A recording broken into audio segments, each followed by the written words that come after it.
দক্ষিণ কোরিয়া ও উত্তর কোরিয়ার মধ্যে শত্রুতার বলি হলো এক যুবক। তার বিরুদ্ধে অভিযোগ তিনি দক্ষিণ কোরিয়ার সিনেমা দেখেছেন, গান শুনেছেন। এতেই তাকে প্রকাশ্যে মৃত্যুদণ্ড দিয়েছে উত্তর কোরিয়া সরকার।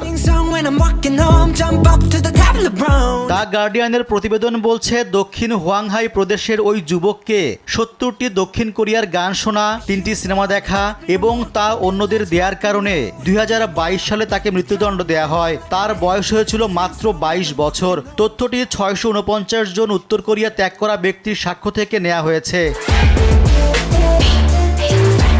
এর আগে 2020 সালে উত্তর কোরিয়ায় দক্ষিণ কোরিয়ার গান সিনেমা নিষিদ্ধ করা হয়। বিশেষ করে তরুণরা যেন বাইরের কোনো সংস্কৃতি দ্বারা প্রভাবিত না হয়, সেই লক্ষ্যে উত্তর কোরিয়ার কর্তৃপক্ষের ব্যাপক প্রচেষ্টার বিবরণ প্রতিবেদনে দেওয়া হয়েছে।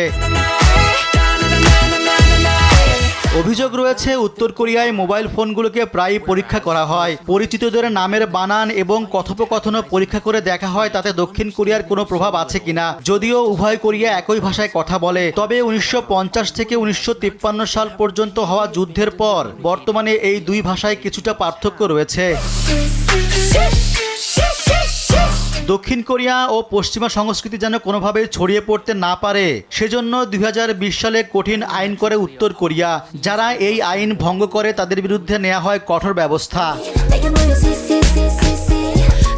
তবে মানবাধিকার লঙ্ঘনের বিষয়টি অস্বীকার করে থাকে উত্তর কোরিয়া। দেশটির দাবি, তাদের নেতাদের ভাবমূর্তি ক্ষুণ্ণ করতে এ ধরনের প্রচারণা চালানো হয়। পশ্চিমা সংস্কৃতির কাছে যেন সাধারণ মানুষ ঘেঁষতে না পারেন, সেই প্রচেষ্টা উত্তর কোরিয়ায় চলছে দ্বিতীয় কিম জং এর আমল থেকে। তার ছেলে কিম জং উন ক্ষমতায় আসার পর এই প্রচেষ্টা আরও কঠোর করা হয়েছে।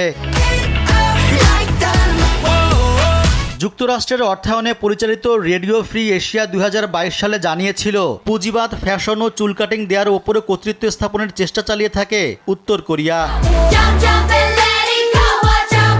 রিজওয়ান সিদ্দিকী, দেশ টিভি।